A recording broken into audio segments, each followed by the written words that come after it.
VCY America presents Crosstalk, a nationwide call-in program discussing issues that have an effect on our families, our communities, our churches, our nation, and our world. Crosstalk, an opportunity for you to voice your concerns for biblical principles. And now live by satellite and around the world on the internet at vcyamerica.org. Here is today's Crosstalk. And thank you for joining us today here on Crosstalk. My name is Jim Schneider, and it's good to have you with us today. We're going to be talking on environmental issues today. You see, there's been continued controversial environmental issues that continue to surface around the nation. The continued push for global warming legislation and treaties, opposition that's been there for the Keystone XL pipeline. Why is that there? Appointments from the White House to head the EPA, the Department of Energy, Department of Interior are just some of the topics we'll be talking about today. It's our privilege to have with us Craig Rucker, who is the co-founder and executive director of CFACT, that's Citizens for a Constructive Tomorrow.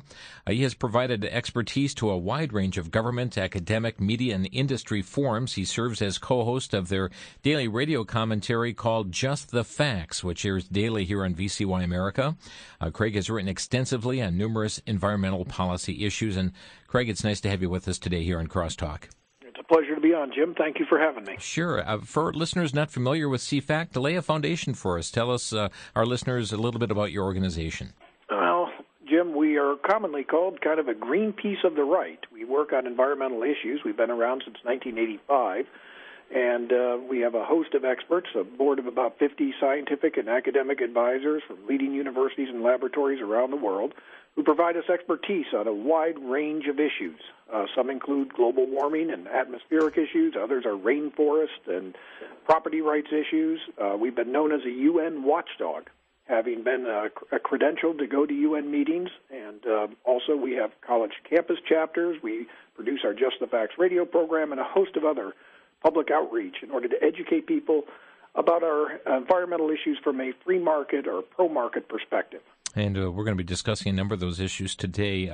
Craig, we're hearing a lot, and they're very varying accounts on whether our Earth is warming or not. And you have recently unveiled a billboard campaign to educate the public on this topic. So tell us about your campaign and let us know, are we warming up or not?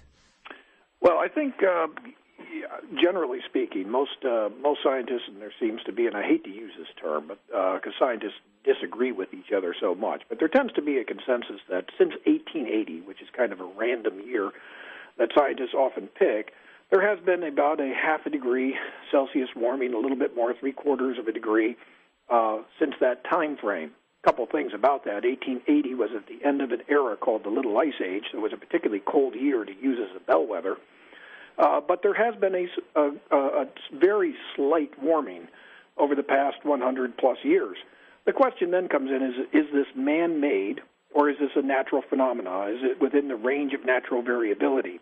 Of course, the Al Gores of the world and many of the scientists affiliated with the UN would say that we're undergoing a catastrophe, a man-made apocalypse, and you'll see movies like An Inconvenient Truth and others which point to the melting of the polar caps, flooding, hurricanes getting worse, and every severe weather event imaginable happening. Our scientists disagree with that and say this is within the range of natural variability, that in fact these things are not increasing in frequency or intensity, and that this is nothing to be particularly alarmed about, and at this point certainly nothing that we ought to be investing the types of monies that we are currently doing. So you're saying 1/2 to 3/4 of 1 degree Celsius since 1880? Correct. What about recent years? I mean, has it been? The impression we get is that things are really taken off in the last decade. Well, and that's why we've launched our billboard campaign, because so many facts that are out there are simply, they're assumed to be facts, or just people get it wrong because of the way the media has hyped things. Our first billboard, which we put out just within the last month, showed the record between 1997 and today, or actually within 2012, and it would surprise a lot of people that there's been no global warming for the past 16 years. And we show that in a graph, and if people visit our website at cfact.org, they can see this graph, but it's factually true. And in fact, Pachuri, the head of the United Nations IPCC, which is the authoritative UN body that's supposed to be looking at this sort of thing, he agreed. He actually said 17 years. I think he was wrong in that. But nevertheless, there has been no global warming for that time period. Now, this flies in the face of what most people have been hearing about. But it's still important information that we think the public needs to know about, and that's why we're doing this billboard campaign. So what's the justification for these reports that we get, when we have an incident like Hurricane Sandy come? Repeatedly, it's been reported, this is due to global warming, this is due to global climate change. There's a lot of people, and it's always tough to guess people's motives. I do know this, that certainly there's a financial interest on the part of those who are advancing this particular theory. There is a lot of money in government grants. Some estimates are as high as $7 billion per year given out for global research. Now, whether or not that's the reason people are putting this out, we can only speculate, but it's there. Of course, the media likes to sell papers, and talk of impending catastrophe certainly sells more than everything's okay. Are these the reasons? Good question. We do know that those advancing it do tend to have a prescription, which is more government control, less private industry, and it tends to advance what we would call a much more liberal agenda. So from our perspective, this is not a reason to pursue global warming policies. It should be based on the science and not on politics. So our polar bear population isn't shrinking? We often see this picture of a polar bear, just struggling for life on board a single ice cube. And that's exactly one of the reasons, Jim, we started our second billboard campaign, which just came out this week. We put up a billboard in New York City showing what population levels of polar bears were back in the 1960s, which were around actually 3,000 to 5,000. We actually erred on the higher side, which was 5,000, which we show. And then today, where they're at 25,000 or more polar bears that exist. Now, this comes as a surprise again to many who have this idea that polar bear numbers are dwindling because the ice is retreating and they're being harmed by global warming. But this simply isn't true. Polar bear numbers have exploded to the point, in fact, that in places like Churchill, Manitoba, polar bears have become a real problem. They're actually wandering the streets. People are having to duck into their cars. They can't go trick-or-treating without guns, apparently, and polar bears, according to those up in the far north, are becoming a problem species. Mm-hmm. A very big rodent, I guess you could say. Well, we've had these UN conferences come about as well, and boy, it seems like we're hearing doom and gloom. The climate models that they seem to purport are ones that would indicate that we're soon to burn up. Exactly, and one of the things we do at CFACT is we do go to these various climate conferences all over the world, and of course, the UN likes to hold them not so much in places like Toledo, or some of these some more squalid places in the developing world. They always tend to put them in places like Copenhagen or Marrakesh or Cairo or Istanbul and places like that. Well, at each and every one of these conferences, of course, the predicament always is that the Earth's on its last leg, that, in fact, unless we take immediate action, the polar bears will die, the ice will melt. And, these conferences have been going on since 1992. And virtually all the climate models that were put out, especially back in the early part of this, have proven not to be true. They've vastly exceeded the amount of warming that they anticipated. In fact, none of them predicted that there would be no warming for the last 16 years, which has been the case, especially at a time when China and India have been increasing their emissions tremendously. So at a very, again, a lot of what they predicted just simply didn't come true. And it's a shame, but they are pushing an agenda which calls for energy restriction, carbon taxes, things that would limit our freedom. These are dangerous things that we at CFACT feel are important to oppose. And we're speaking today with Craig Rucker, co-founder and executive director of CFACT. Let me ask you, we know Al Gore's radical agenda and his views on this. Is he still having an impact on the Obama administration? That's a good question. Actually, interestingly, he was somewhat critical of Obama until recently for not making global warming that much of an issue. I think Obama, to his credit, read the cards correctly and realized that global warming was not a winning political issue in his last election. He took a lot of heat for the whole health care reform, and that he put all his eggs and spent all his political capital on that.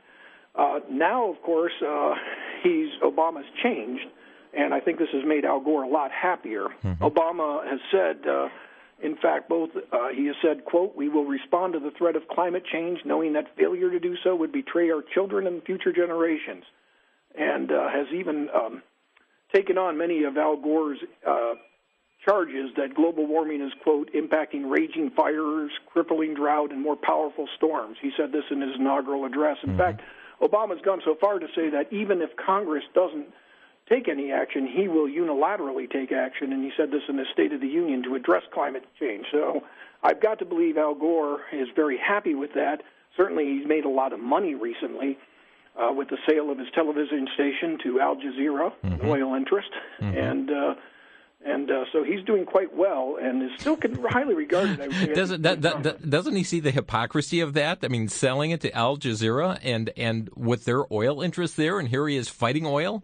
Well, I agree with you, but this is not new for Al Gore. A few years ago, he was in Sweden, and we got a picture of him when our CFAC Europe people did, idling his car for a lot of minutes, totally against the law there, and I guess in the city that he was in, which I guess prohibits idling cars in the winter because of its carbon emissions. He's also ran his own house, apparently, on the energy use in his house in a single month is the equivalent of what an average American family consumes in a year. So he's been caught in a lot of hypocrisy on these global warming issues, but seems to not pay any sort of price for it in the media.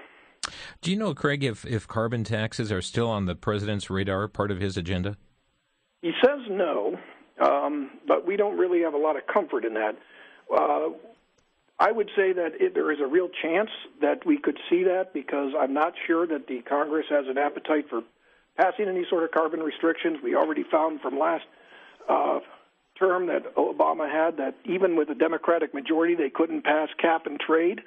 So our guess is that you're not likely to see any sort of carbon taxes come through Congress, which would leave the administration to have to put this through on its own through the EPA. And if they do go through for carbon taxes, it would be extremely costly on the American family. There was a study put out by the U.S. Energy Information Agency which said that a typical family of four would pay about $1,900 per year. What? $1,900 per year by the year 2016. It would lead to average losses of $1,400 per year through 2035.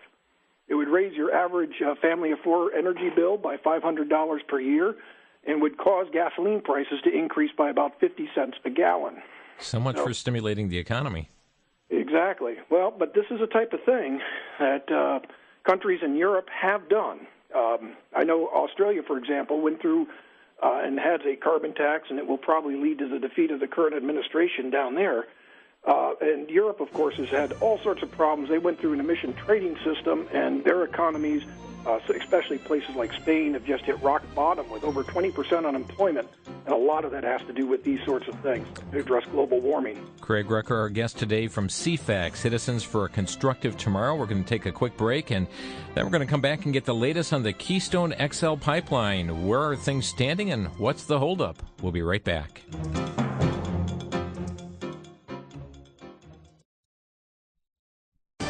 Back to Genesis with Dr. John Morris, Noah's Ark researcher at the Institute for Creation Research. Dr. Morris, in all of your research, has Noah's Ark ever been found? Chris, I've been involved in the search for Noah's Ark for over 30 years. I know all the people involved and all the evidence that's been gathered, and no, the Ark has not been found. We have stories of hundreds of eyewitnesses who claim to have seen it over the years, but none of them have any proof.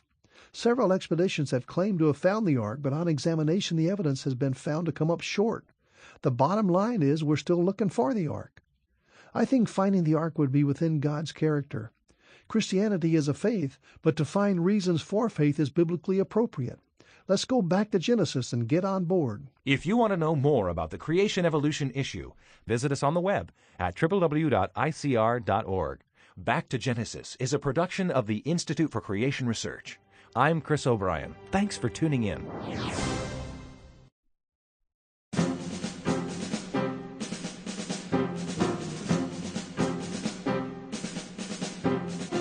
Tackling environmental issues today here on Crosstalk with Craig Rucker, co-founder and executive director of CFAC, that's Citizens for a Constructive Tomorrow.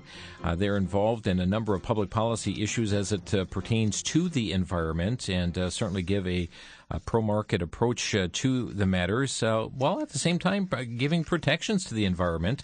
You're not saying burn up the planet and waste the resources here, but certainly things can be done as a matter of stewardship across this earth. Craig, bring us up to date on this Keystone XL pipeline. We understand that modification plans were put in place to, redirect it around the sandhills of Nebraska to accommodate the pipeline. But what's the holdup? Where are things standing with this?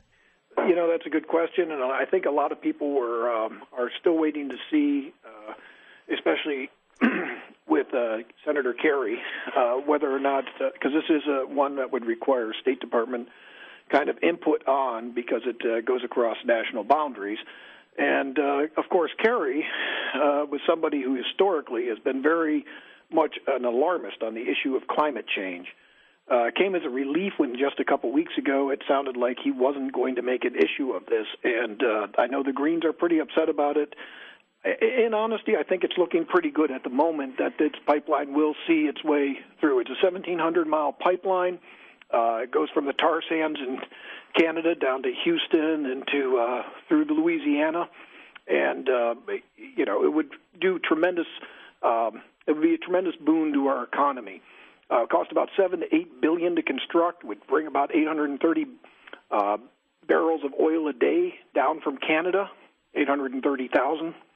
And this would be tremendous. It would create, according to certain studies, the Canadian Research Institute says 117,000 new American jobs, and Builder TransCanada says about 20,000, so somewhere between there, 20 and 117. And in fact, even from an environmental perspective, the State Department says it would actually reduce CO2 emissions. People don't know this, but Canada is the country from which we import most of our oil from. And currently it's being trucked in or sent by tanker. This pipeline would actually eliminate much of that traffic. So for those who are concerned about climate change, this, in fact, would actually lower the carbon footprint of the oil transport. We know also that there's been more and more crude that's then been hauled around our country by trains and truck tankers. This all has an impact on pricing, but what is safer and friendlier to the environment, to haul by locomotive or by pipeline? Exactly. Yeah. And there's another good argument for this thing that I think can be appealed to, and that's the idea of ethical oil. Canada is the nation from which we get most of our oil, but if you look at the list of countries that we're currently getting our oil from, some of them have not been too friendly. Number 2 is Venezuela, which was, Hugo Chavez, but we'll see who replaces him, but it hasn't exactly been a nation friendly to us, nor good on human rights. Same with Saudi Arabia, which is number 3. Iraq, number 5. I mean, these are countries that are unstable and where human rights violations are plentiful, and yet we can get it from Canada, which has been a neighbor that's been fairly solid and friendly, especially Alberta, Canada, and one in which the could give us a tremendous boost to our overall economic vitality in a time when we're suffering tremendously. Well, I think it's interesting, and I think that's a fact that not a lot of people know, that we get most of our oil from Canada, because it seems anytime there's any kind of a hiccup that happens in the Middle East, our gas prices jump 20 cents a gallon. Exactly. I mean, we're getting, if you did a list of the top 15, nations like Kuwait, Algeria, Chad, Angola, it's nation after nation, and a lot of these areas are not exactly stable. There's, in many cases, ones that, are at any given point, if they get mad at us, could chop it off, or chop off our supply and disrupt our economy. Canada is less likely to do that, and I would say that for that reason alone, for the issue of energy security, moving the XL pipeline along would be one that would make sense. About a week or so ago, the New York Times published an editorial calling on the president to prohibit construction of this Keystone pipeline, to begin choking off America's oil supply. They stated that using the pipeline is going to increase our supply of oil and therefore its use of oil, and is annually going to increase our greenhouse gas emissions about 17% more. What's your response to that? Well, we spoke of that. Actually, as I say, I think that the State Department actually made the right analysis, saying it would actually decrease it because the pipeline would, as we talked about, reduce the number of tankers, reduce the amount of trucking of the oil coming in. So I would say that that's not correct. I do think that one thing the article did point to, though, is that the principal objection to this pipeline are from those who object to, what oil represents in terms of its influence on man-made greenhouse gas emissions and the idea that the planet is suffering from a global warming apocalypse brought on by our industrialization. We don't buy into that, so hence we're not, upset about Keystone XL. But for those who are upset about it, that's probably the reason that is the most important one that they would offer as to why this should not go forward. We understand that last week there was a bipartisan bill introduced to the Senate that would give Congress the power to approve the pipeline rather than the power that now belongs to the president, namely through his State Department. Any thoughts on that? Yes, I don't know how far that would go. I mean, whatever action Congress does, I believe would still have to get the sign-off of the president. So even if, in fact, they took it out of the jurisdiction of one of the agencies and Congress was able to do it, the president would still have the final say, short of, overriding a veto or something of that sort. The issue of the Keystone has been going on for 4+ years now. Anything people can do to get involved on this issue? Well, I think one of the most important things they can do is just learn the facts and share them with their neighbors. We have, if they want to get in touch with us at cfact.org, we have a sign up there that people can go to and get information. We usually have calls to action on various things. I think it's also important to get involved with things like our billboard campaign and just get the facts out there on global warming, because a lot of the objection to the Keystone Pipeline is based on fears of global warming. So these are some things I think that will make a difference. I ultimately think it's going to happen, and I'm an optimist, but for now, we do have some serious opposition, certainly from an administration, I think, ideologically that's caught in is kind of caught in a difficult situation. On the one hand, they want to see the economy grow to some degree, and they know Keystone and energy independence is important for that. On the other hand, they got a constituency of environmentalists that they got to appease. And so good question as to which way they'll go. Thus far, they've, kind of appease their environmentalist constituency. But what we're getting right now is a sense that I think that that's coming to an end. The outgoing Interior Secretary Ken Salazar had recently signed this directive placing 28% of the estimated economically recoverable oil in the Alaska's National Petroleum Reserve off limits to exploration, and they want to so-called protect the critical areas for sensitive bird populations and the caribou and parts of the reserve. Now, this is a place that's been set aside for energy production. We're seeing fuel prices skyrocketing. Aren't we just shooting ourselves in the foot by putting in a directive like this? Absolutely, and our hope is with Sally Jewell, although we don't know, she's a former person who worked for an oil interest, and I know that some of the Greens are upset about that she'll have a little different take on how to proceed with that. Rhetorically, Obama says he's for energy development. Of course, he hasn't shown that he has done anything to really help that along too much during his first 4 years. Whether that'll change or not, good question. Salazar has certainly shown himself to not be friendly toward any sort of energy development. In fact, has put forward some concerns of ours, especially on the issue of fracking or hydraulic fracturing, where it looked like he would be putting in some rules to try and take the authority away for regulating that from the states and put it into the EPA, which would be dangerous, given the fact that the EPA is notorious for trying to stymie energy production.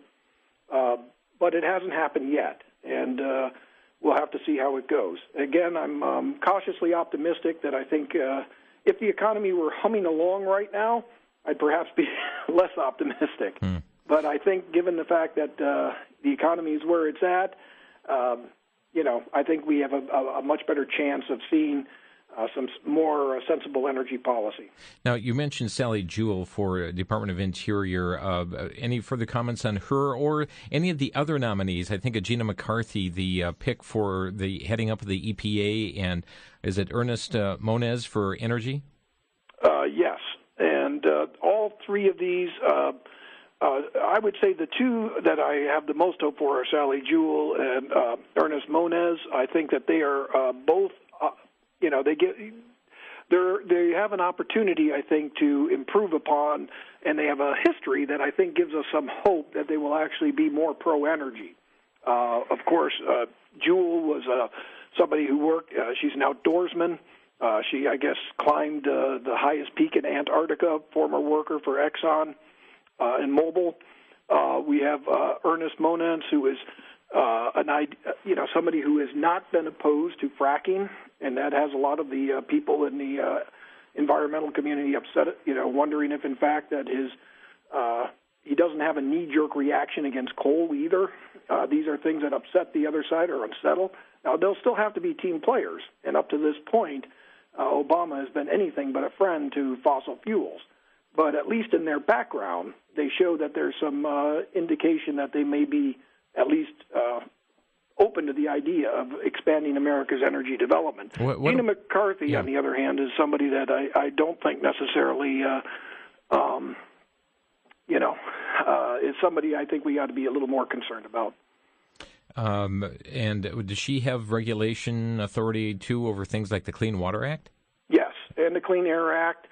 And, she has been somebody who's always been very much for doing secret negotiations, which result in increased rules such as corporate average fuel economy standards. She's somebody who denied under oath that motor vehicle greenhouse gas emission standards were in any way related to fuel economy standards. This is something brought out by the Competitive Enterprise Institute.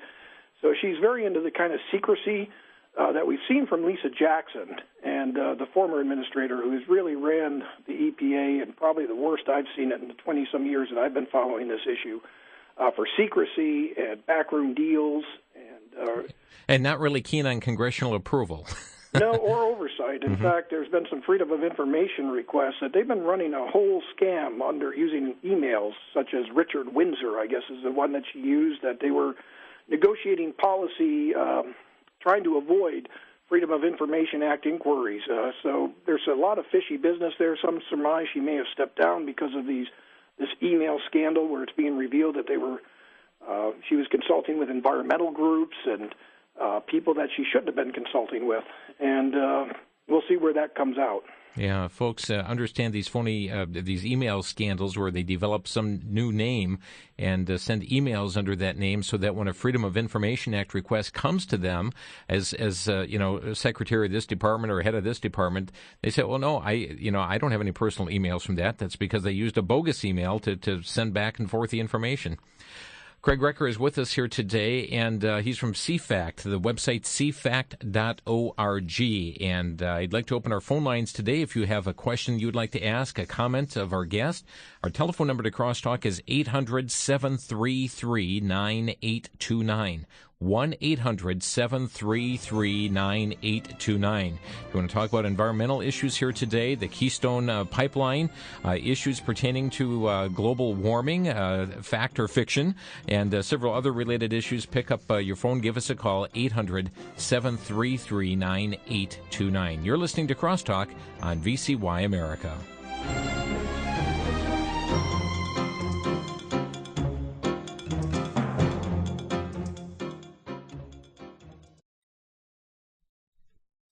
Ray Comfort has collected some of the toughest questions people will face in defending their faith. He's compiled these questions and statements made by atheists, along with his biblical responses, in the book The Defender's Guide for Life's Toughest Questions. Some of the questions he responds to include, if God exists, why didn't he kill Hitler before he killed 6 million Jews? And how come God never heals amputees? Ray also responds to atheists who have said the Bible not only condones slavery, it encourages it, and the God of the Old Testament ordered Israel to commit genocide. And one atheist stated hell is mythology, invented by Christianity to rule by fear. Dozens of questions and arguments by atheists are addressed in this book, The Defender's Guide for Life's Toughest Questions. Copies are available for a donation of $15 or more to VCY America, and can be obtained by calling 1-800-729-9829. 1-800-729-9829.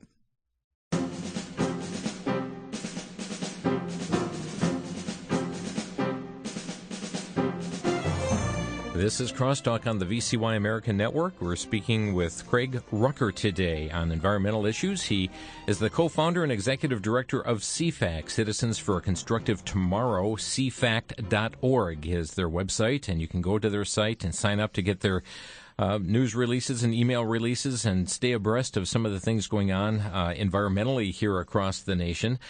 Just before we pick up our first call, let me just ask you also about wind turbines, if I could.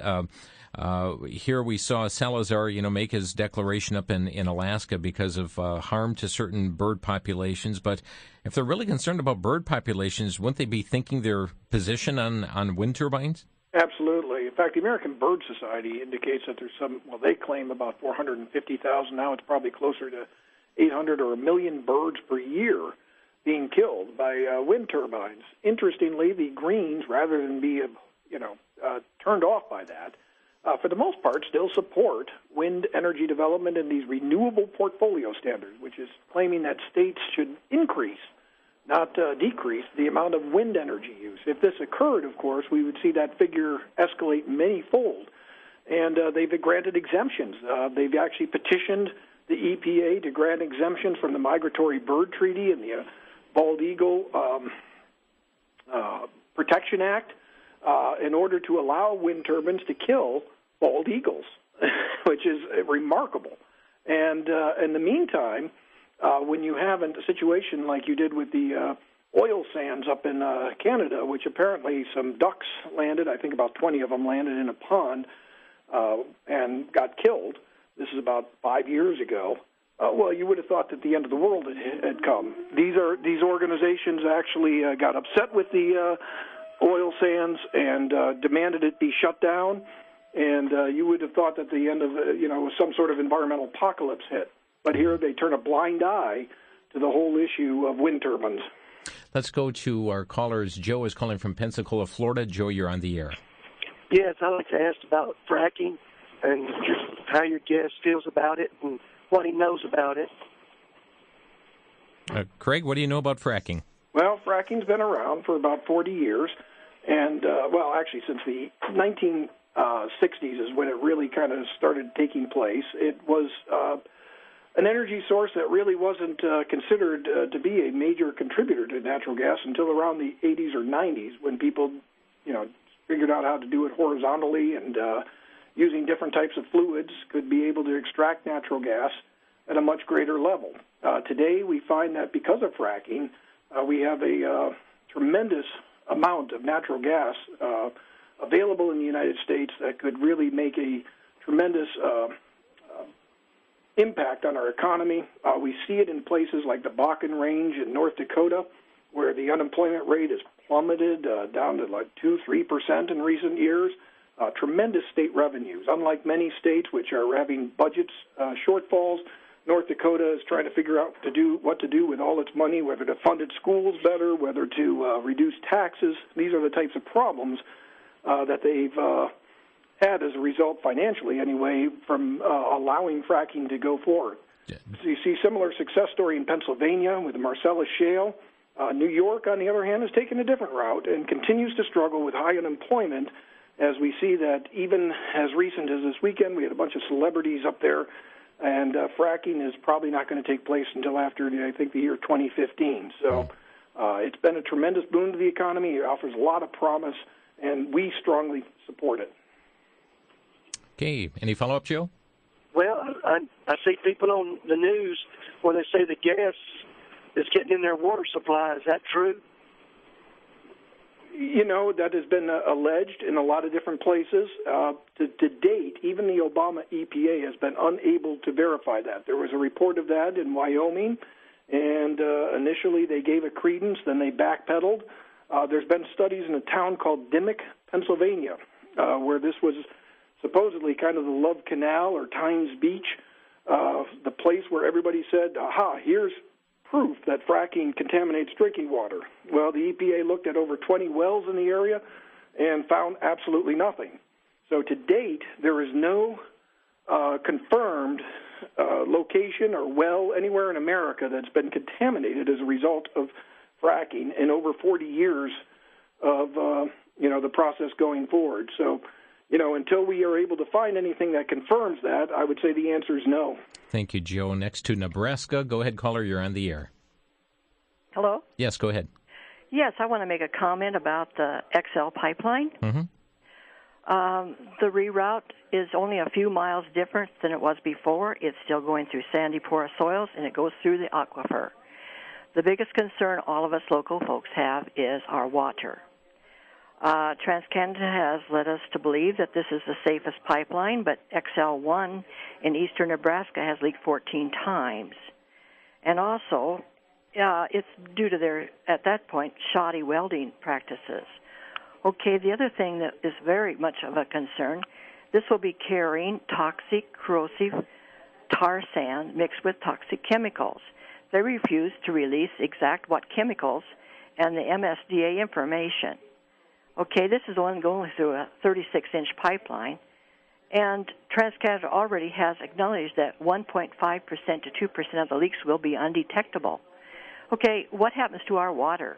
Okay, Craig. This is a big question in a lot of our minds. Mm-hmm. Thank you, Craig. Well, and you raise good concern, what I think are appropriate concerns. I will say that there are already pipelines all over America. So oil is already being pumped in many, many locations, and it has not been found to have contaminated the drinking water in these other locations. The fact that there is a leak, it just depends on circumstances as to where, where that is in relation to the aquifer and homes and that sort of thing. But these are the types of things that we have, always encountered with this particular technology. And to date, we have a fairly good track record of not having seen the type of widespread contamination or been able to confirm this as having happened. So I would say that, yes, it's obviously something we need to take note of. But on the other hand, the technology's there, and the EPA is monitoring it. That's why we have an EPA, and we ought to go forward.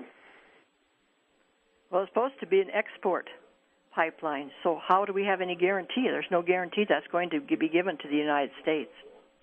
Well, if it's on our territory, even if it is a one that deals with an export pipeline, we still have authority over, and its impact on our soil. We have authority to be able to look into and make sure that that is safe for our citizens at any given time. Any of these things our government has the ability to oversee and make sure that it does not harm U.S. citizens. It also has been some concern of the people about the eminent domain threats that go across the property. There have been some concerns about how their actions have been. And so there's many things that aren't coming out that are going on there. Mm-hmm. Thank you for your listening. Thank you so much for your call here today. We appreciate it. Chattanooga, Tennessee, and Jeannie, you're on the air. Yes, a man named Tesla invented the weather control system, and I heard the government took it over to use it as a weapon, and he invented it to use it for, good purposes like droughts and bringing water where it's needed.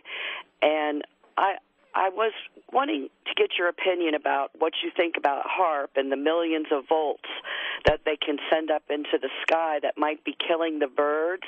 And also, when the fish wash up on the shore, don't you think, and the whales and dolphins, that might have something to do with the sonar that the Navy uses? Okay. Craig, your thoughts on those issues? Well, whales beaching and animals beaching predates any of the development of sonar and that sort of thing. So I don't, whether that's increasing it or not, I couldn't answer you, and I honestly am unfamiliar with Tesla and the whole idea of weather modification. So that's a subject I really am not that familiar with. Okay, let's go next to Waukesha, Wisconsin. Mike, you're on the air. Yeah, I just want to elaborate on the previous caller. I just want to know if the guest is aware of the hydrogen-powered vehicles. You can extract that from the water, because there were a couple inventors from Europe and America that were assassinated because of that. And also the Tesla free wireless electricity, which was invented in the late 1800s to early 1900s. So there are social, political, and economical ramifications because of that. And since the government is ahead in technology, at least by 100 years, and they have not revealed it, just want to know what your thoughts were on all that. Well, I could only answer. I mean, I'm kind of working within the realm of what's typically discussed here in Washington and in the national scene. And I know that, generally when they're talking hydrogen technology, that was something that was put forward by Bush II and invested heavily in as a technology, and one that they're actually starting to come back to now that they're finding out that the battery technology from the electric vehicles is not going anywhere. But it's not one that has received as much attention under Obama that it did the previous Bush administration, but one that I do think offers some, promise over time. As far as the other stuff, I am not as familiar with the assassinations. I have not heard of such things or, again, any of the, kind of ideas that, certain people involved in energy have been assassinated or things of that sort. Okay, thank you, Mike. Craig Rucker with us today from CFACT. We're going next to Marshfield, Wisconsin. And, Mike, you're on the air. Yeah, thanks for taking my call. I'd just like to say I think these environmentalists of today are kind of like people that put the created things above the creator, as Paul says in Romans. Mm-hmm. I just wanted to ask your guest, what does this cost us economically as far as jobs and such? Ooh, that would be a difficult one to put on. Certainly there have been some studies as to what it has been, generally when the EPA puts out a study, they'll tell you how many jobs they create by regulation, which is almost kind of humorous because it's... They're government jobs. Yeah, they're government jobs, exactly. But regulation by regulation, it's a good question as to how much it is, and I haven't seen any definitive study that's put a total price tag on that. I do agree with you very strongly that there is a religious component among many in the environmental movement. There's actually a pagan earth goddess called Gaia, assumed to be the fount of all life from the Greek mythology. You'll see that name surface constantly in environmental circles. And I've been to a lot of these global warming summits, going back to Japan. You'll see prayers out front, but they're not prayers to the Lord in a Jewish context or a Christian context or even a Muslim context. They're almost in a pagan context where they're, worshiping Gaia and Mother Earth. And I've personally witnessed this on a number of occasions. And there are actually groups, the National Association for Creation and the Environment, NACRA, and others that bring in this kind of component. And if you go to the book section of just any bookstore and see them, you'll see a lot of the different books have a section that deals with Gaia, and also the religious fervor with which many of these people hold to this belief in global warming, rejecting any facts out of hand and considering almost blasphemy to even question whether or not the Earth is warming. It's just taken as kind of a statement of faith. Thanks for raising the point here, Mike. Appreciate your call. We're going to take, we're just seconds away from a break, so we'll pick up some other calls. John, hold on, in Ohio, you'll be next. And then Mobile, Alabama, and Stewartville, Nebraska, calls coming up here on Crosstalk. Craig Rucker is with us from Citizens for a Constructive Tomorrow, or CFACT. They do have a daily one-minute commentary, Just the Facts, that airs daily here through VCY America. And we'll come back to more of your calls following the break in 1 minute.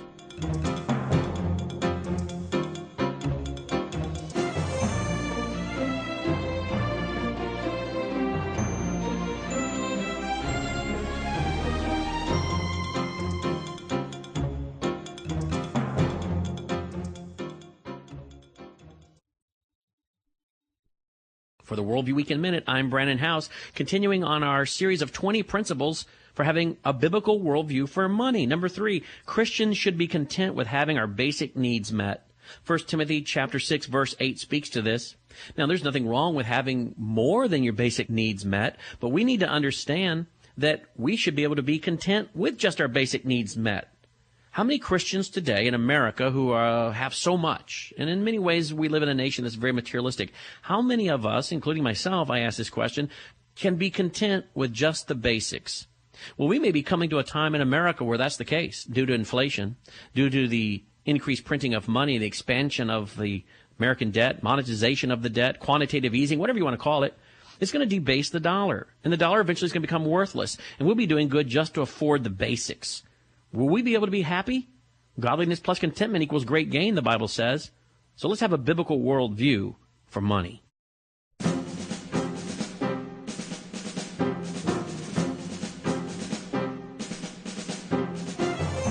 You're listening to Crosstalk on VCY America. Craig Rucker is with us today from CFACT and taking your phone calls here at Crosstalk. The lines are packed right now, but as we promised, let's go right away to John in Ohio. John, thanks for calling. You're on the air with Craig Rucker. Yeah, hello. I've read that the U.S. is supposed to be the number one oil producer in about 20 years. Why do you think we would even need the pipeline if this is going to be the case? Okay, thanks for the call. Well, then that's a good question. I guess the bottom line is that there is something to be said for getting your oil from a variety of sources, just in case. Friendly countries, obviously producing your own energy is the most desirable. Getting it from your allies and close friends is a secondary way of doing it as well. But one way you don't want to get it is from unstable regimes. Mm-hmm. So, part of our success will depend a lot on our government, who comes in, and it's optimistic that we will we'll probably never be self-sufficient entirely in terms of our energy production. We're always going to have to import some from somewhere. Could we be? It's a good question. I mean, right now I'll give you an example. We consume about 17.5 billion barrels, million barrels a day, not billion, million, and we import about 10 million of those. It is conceivable that we could increase that level. It historically never happened that we've been able to get every last drop from our own shores.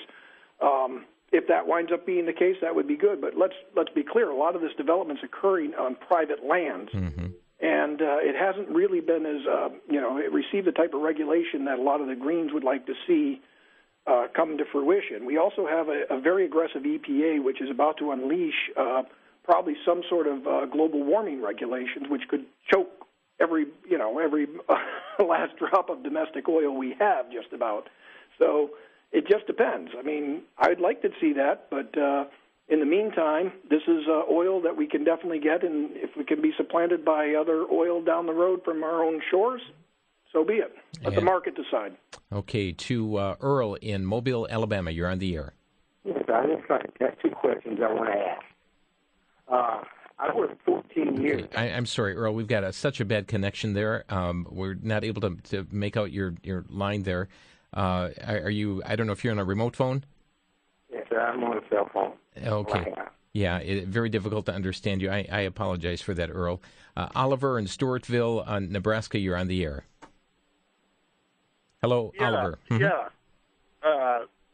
I'm a Sand Creek Township board member, and I've been on there for 30 years, and I'm very concerned about the oil going through our township. I don't live close to where it's going through, so it doesn't affect me, but I studied abrasives when I went to tech school, and it will have abrasives in some of it, at least some of the oil will, and according to my estimations, that pipeline will wear out on the bottom, the opposite of where the sensors are, and it'll contaminate our water with benzene, which is a terrible poison.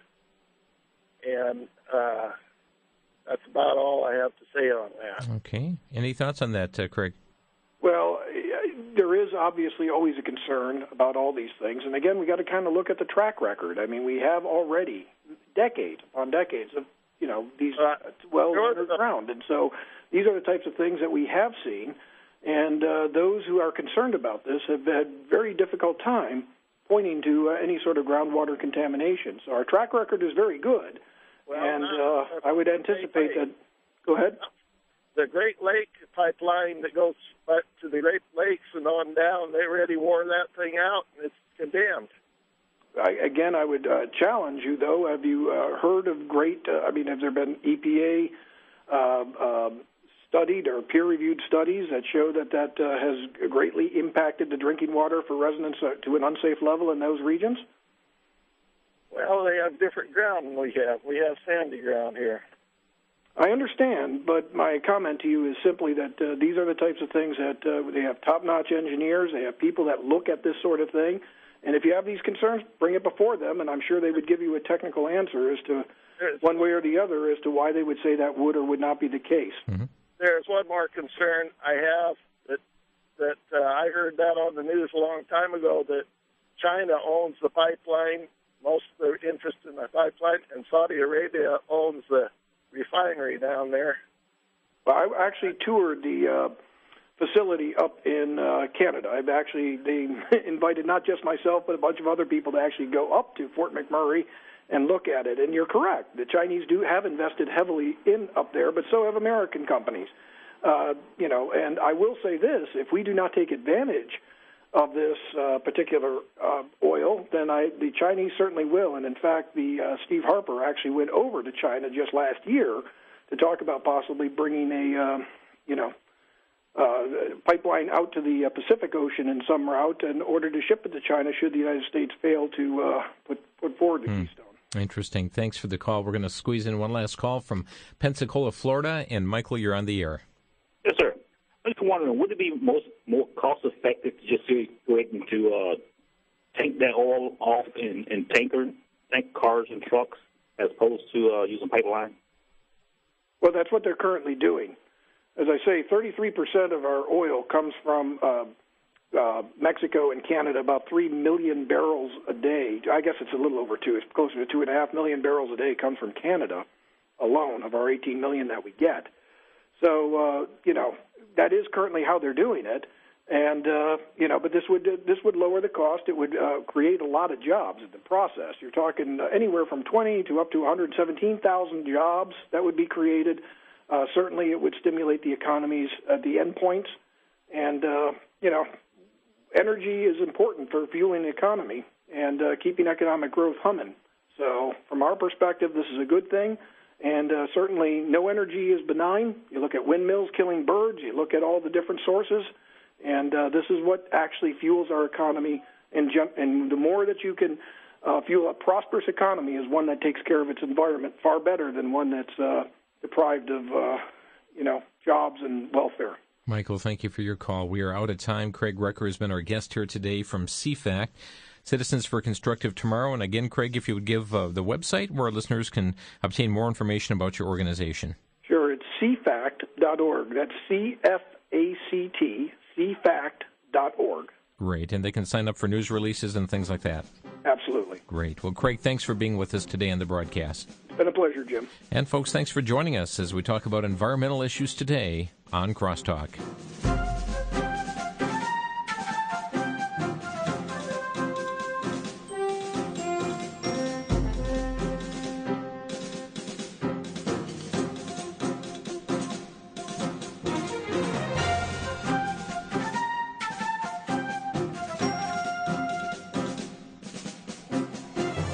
Listening to Crosstalk via satellite and the internet from VCY America.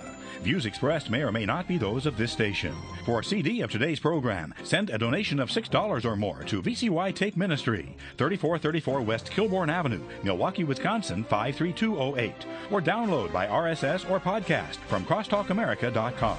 And join us again for Crosstalk.